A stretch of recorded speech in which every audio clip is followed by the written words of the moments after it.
Curtis has kind of been through something that was a unique experience. Yep. Multi-generational business. It's a great experience, but it wasn't all roses. It had its ups and downs. And you honestly thought, man, even just a couple of calming words might help put something into perspective a little bit different. Somebody who is from the outside as opposed to somebody because then there's no skin in the game. Throwing that out there. No, that's phenomenal, man. Like, I'm just helping out somebody.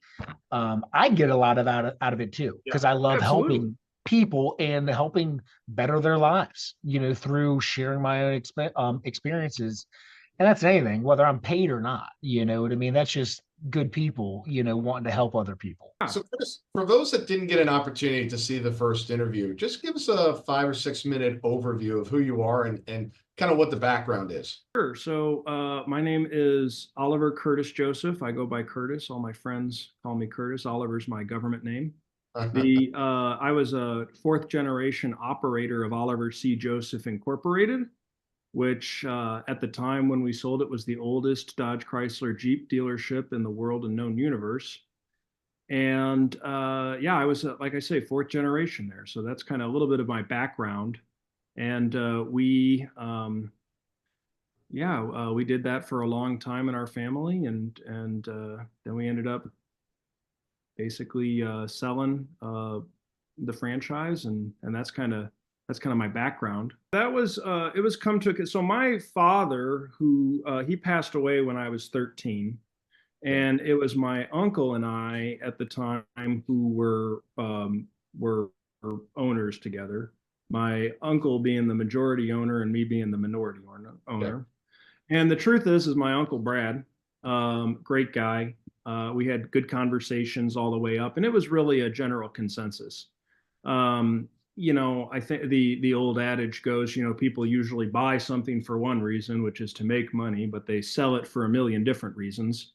Yeah. And the truth is that, we had a million reasons, and various ones that we had gotten into. We came together, and kind of decided together. And if you had to take a guess, if you go back to your dad and his father, was this, this is a business that pays the bills and provides for the family, and, or was there a sense of like, this is our family?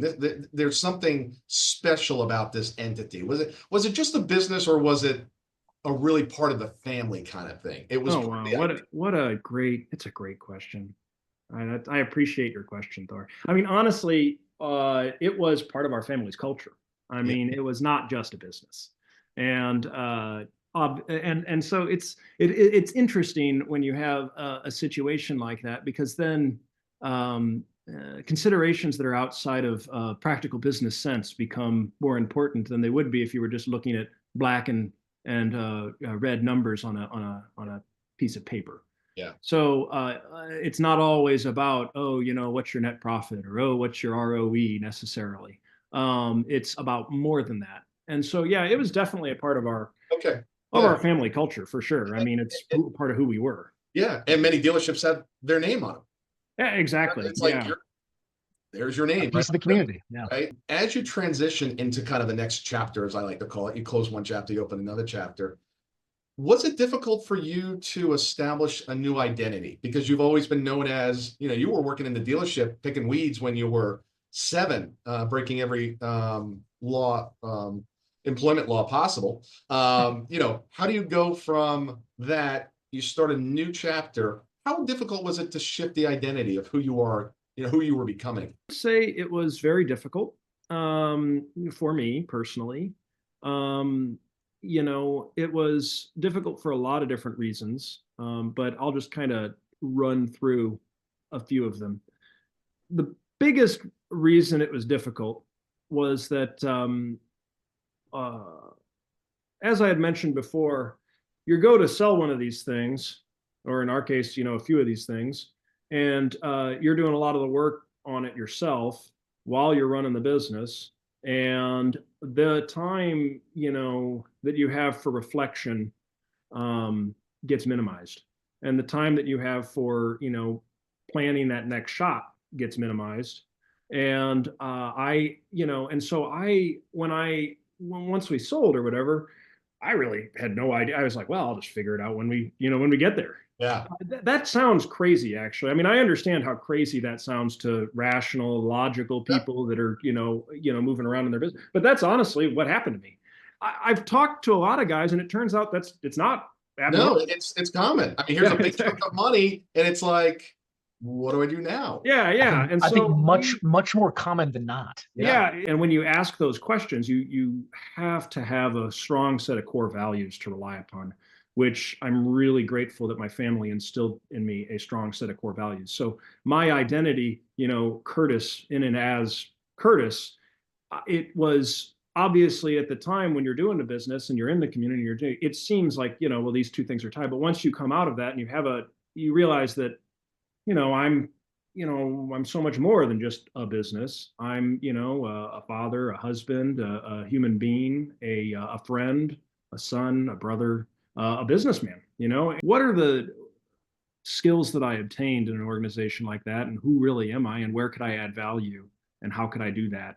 And so that whole thing started kind of coalescing, a year or two after, taking a breather, really, honestly. And we had a 86-foot long, 800-ton train car built into the dealership that we had fixed out. It was really cool.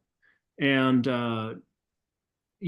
so big, beautiful place. But with a lot of that, property, plants, and equipment or whatever, there was also, a lot of management that goes along with that. Yeah. Those are some things that, it was cool to take my daughter to the train car and her friends or whatever. And or we'd have, Boy Scout troops come and check out this cool thing. And I'd give them the history on where it was built and, and all this cool stuff. And, that's it's a phase of my life that's, that now we're out of, we don't really, go there anymore. And because, it's somebody else's, thing. Yeah. You sold it in 2020, Yeah. right? Like towards the end of 2020? I guess really actually, Very beginning? yeah, somewhere like in the beginning, actually. Right. So we see quite often that there is a period of easily 6 months where at post exit, where you take a little time off, but you have this pull to want to do something. And how did you kind of begin to walk us through that timeline a little bit of kind of repurposing yourself? First off, I got an amazing family and a really supportive peer group. And I think part of the reason why, and every situation is different, but I had mentioned to you before, I had a pretty serious health scare going up to, into the sale, which was one of the million reasons. What I didn't perhaps anticipate or expect was that, other people around me, like my family, for instance, you go from, being kind of the business guy, and you're still the business guy, but you just, you're not really doing too much. And I didn't really realize of course I realized intuitively, but I didn't, I guess, understand the effects of the dynamic in the family, for instance, the shift. And I had a lot of opportunities, my phone was ringing off the hook. Hey, what are you doing now? Hey, you want to do something here?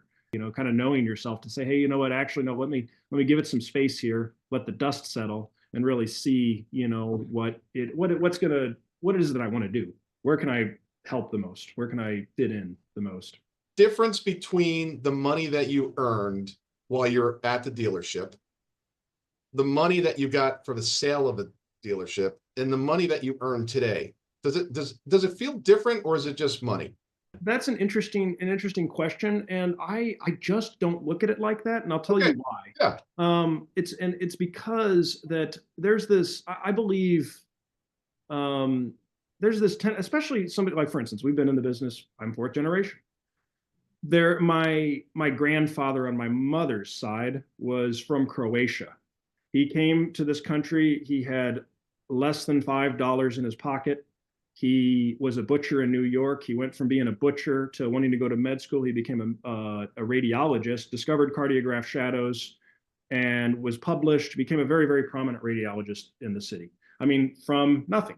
Now, there's a tendency, there's a temptation to look at these two situations. Somebody born into a fourth generation business and then somebody who came to this country and started from scratch and built it up from nothing. Yeah.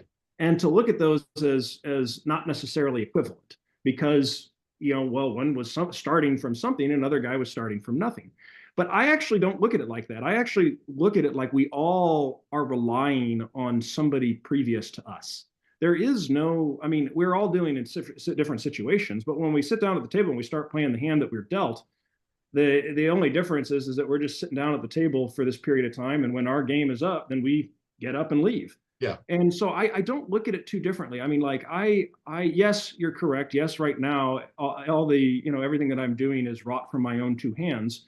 But then again, can I really say that? Because, obviously there was a liquidity event that was based on 4 generations of hard work from my family side. Or also there were friends that called me up and said, hey man, what are you doing right now? Do you want to do something? And do you want to, and so there was all these things that are intact. And also, like, for instance, my wife, I had mentioned to you, she's first generation from Russia. And she started off, as a waitress, and now she's got, she's a global human resources manager for a tech firm. She didn't get there all on her. If you asked her, did you do it all yourself? She'd say, absolutely not. I had so-and-so help me. I had so-and-so, support from, my husband or from my family. And so I guess I don't really, to me, it's just a unit of utility, a dollar. We'll work with a family, mother, father. They've built up this business. It could be first, second, third generation. And they're like, everything we're doing today is so one day we can pass it along to you, you kids. Mm-hmm. And the kids are saying, I don't want anything to do with that business. Right. Yeah. So mom and dad have been working their entire lives to provide and then to transfer. And the kids are like, I don't want to do that. Well, why? I want to plow my own path. And we get them brought in a lot of times to talk to the families and try to figure out, what do we do now? What we've been working towards, that plan isn't working because Bobby and Sally don't want anything to do with the business. They want to, go to college and start their own path.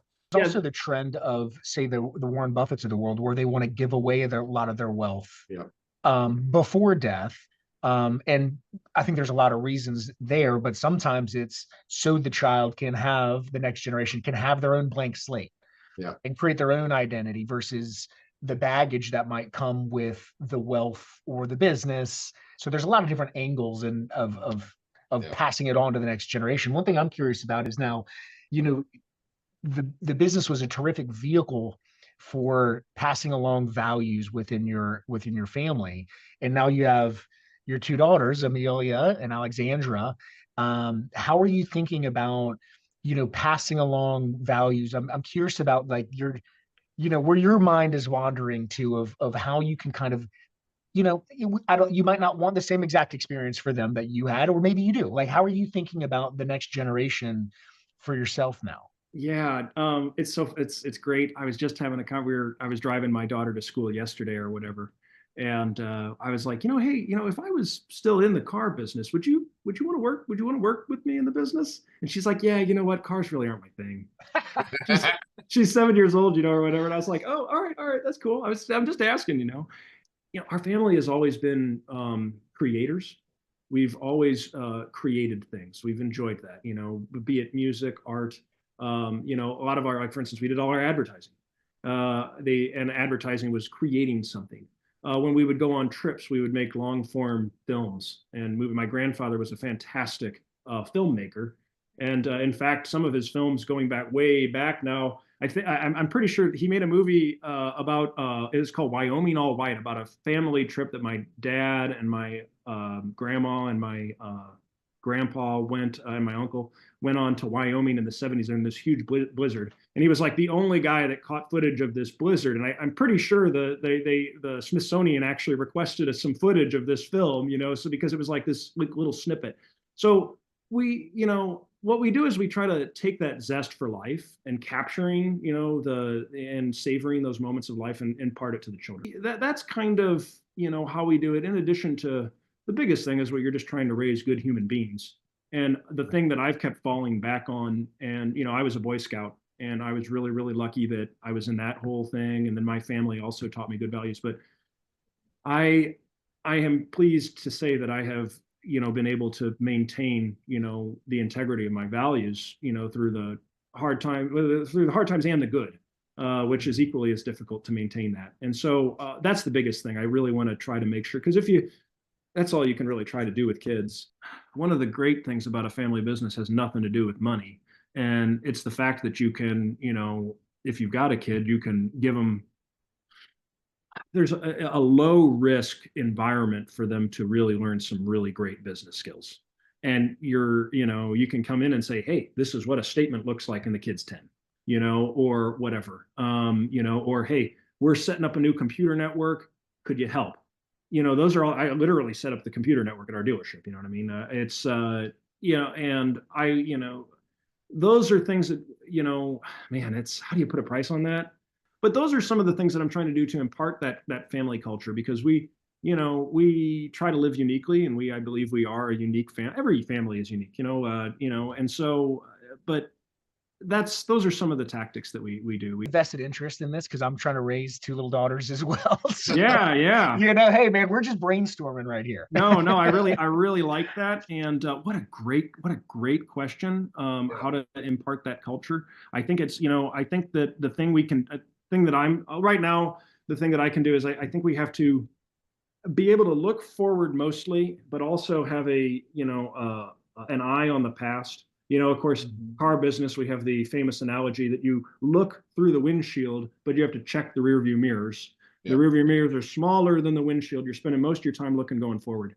And for me, with family culture, how I conceptualize that is, it's important for me to create and to show that my children that I'm able to create in a lot of different areas, in business, in art, and whatnot. And if I can do that and get it down, then even if they're not ready for it now, it's there, and they can access that, and they can say, oh, wow, okay, so this is a glimpse into who my father really was. Listen to this song. Or this is a glimpse into who my father really was. And who my father really is a product of who my grandfather and my great-grandfather and my great-great-grandfather were.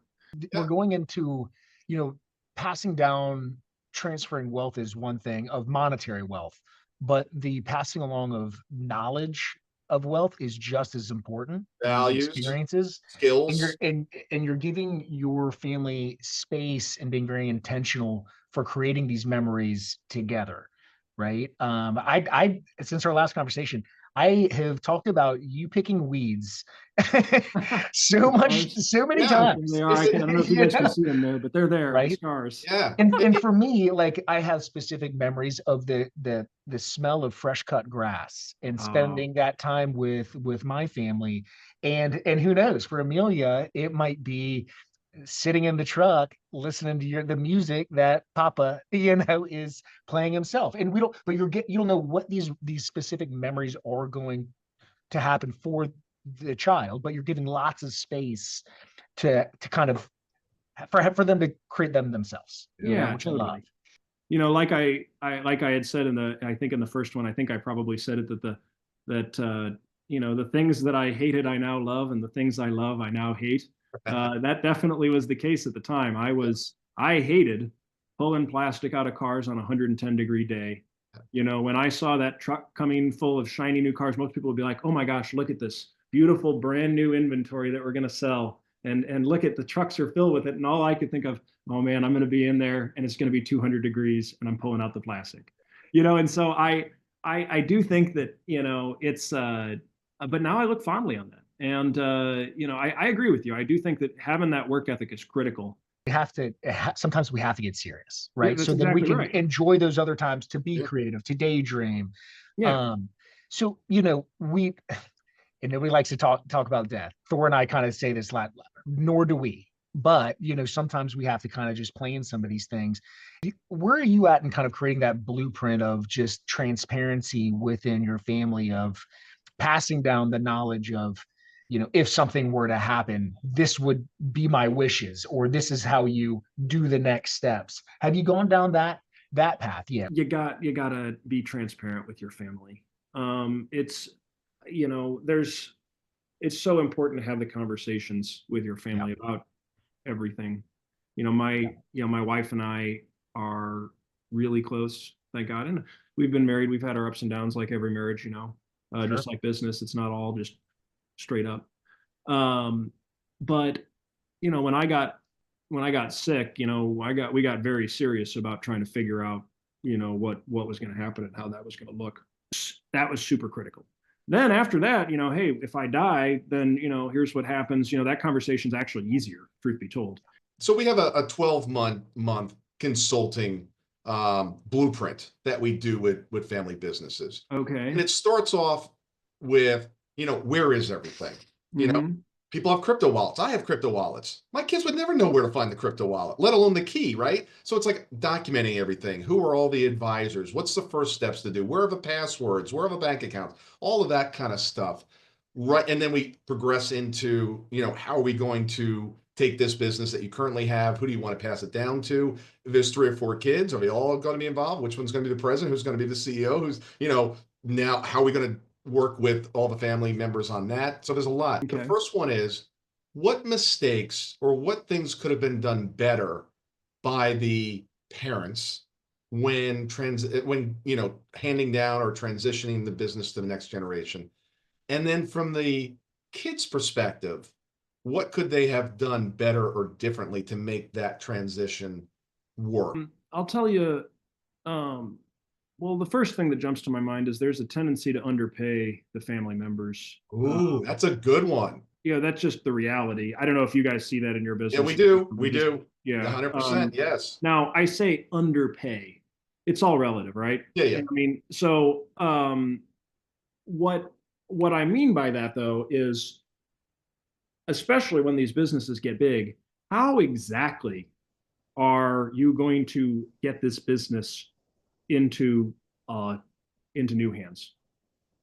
It sounds like a very obvious question, but it's so important, and will the person that you want it to have the financial wherewithal to actually do that?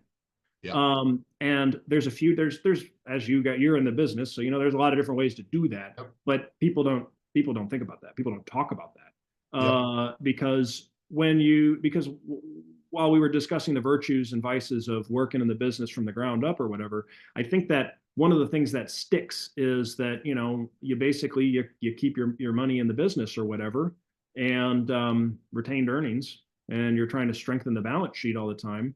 And especially if you're a family that's modest and doesn't really need much to be happy or whatever, you may be setting your kids up in a situation where you want to get the business to them, and there's not really a good way to do it. Yeah. Depending on the situation. Yeah. Situation, of course. And so, and as you know, all of these things are completely situational. It's why gentlemen like you and Trevor are so valuable to the people that you help, is because you actually are able to look at that situation. But that's the first thing that jumps to my mind. How do you want to compensate them? Maybe you don't want them going wild with wild compensation, but maybe it takes place in another form. Shares, increase share over time, or whatever you do. But consider that if you really do want them to be on banking relations. I mean, oh my gosh. I mean, the list goes on and on. Yeah. What the kids could do better, as far as, in the business, that's a better question for a guy like my uncle.